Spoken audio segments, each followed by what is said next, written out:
At the end of The Lord of the Rings, Frodo claims the rings for himself, but Gollum snatches the artifact from his hand and, putting his foot down, plunges into Mount Doom, causing its destruction. But what would have happened if Frodo had not been so merciful as to spare Gollum on the Emyn Muil? If he did not deserve the mercy and undermining of his failure, and if he did not even have the good sense to throw himself into the fire, as Tolkien suggests he would have done if Gollum had not taken the ring from him, then what would have happened?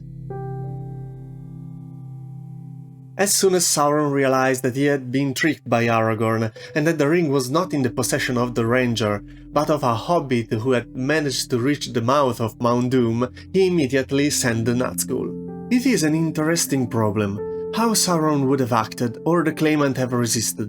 Sauron sent at once the ringwraith. They were naturally fully instructed and in no way deceived to as the real lordship of the ring.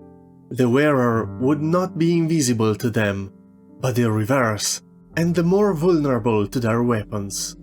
This would not be the first time Frodo had to face the Nazgûl, but this situation was now different to that under Weatherdrop, where Frodo acted merely in fear and wished only to use, in vain, the ring's subsidiary power of conferring invisibility. He had grown since then. Would they have been immune from its power if he claimed it as an instrument of command and domination? Not wholly. I do not think they could have attacked him with violence, nor laid hold upon him or taken him captive. They would have obeyed or feigned to obey any minor command of his that did not interfere with their errand, laid upon them by Sauron, who still through their 9 rings, which he held, had primary control of their wills. The errand was to remove Frodo from the crack. Once he lost the power, or opportunity to destroy the ring, the end could not be in doubt, saving help from outside, which was hardly even remotely possible. But could Frodo really have stood up to the Nazgûl? Frodo had become a considerable person, but of a special kind, in spiritual enlargement rather than in increase of physical or mental power. His will was much stronger than it had been, but so far it had been exercised in resisting, not using the ring, and with the object of destroying it. He needed time, much time, before he could control the ring, or, which in such a case is the same, before it could control him. Before his will and arrogance could grow to a stature in which he could dominate other major hostile wills. Even so, for a long time his acts and commands would still have to seem good to him, to be for the benefit of others beside himself.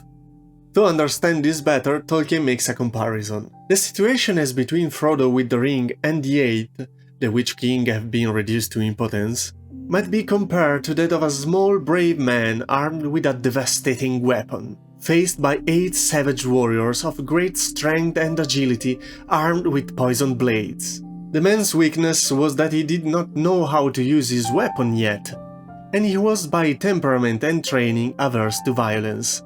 Their weakness was that the man's weapon was a thing that filled them with fear as an object of terror in their religious cult, by which they had been conditioned to treat one who wielded it with servility.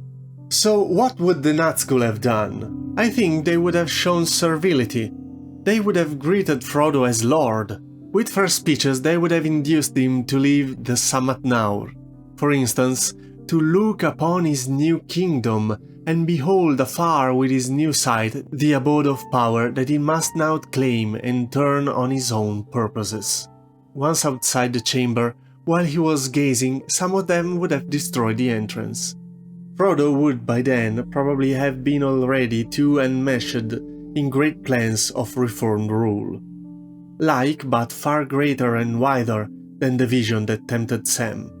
To heed this, wild fantasies arose in his mind, and he saw Samwise the Strong, hero of the age, striding with a sword across the darkened land, and armies flocking to his call as he marched to the overthrow of Barad-dûr.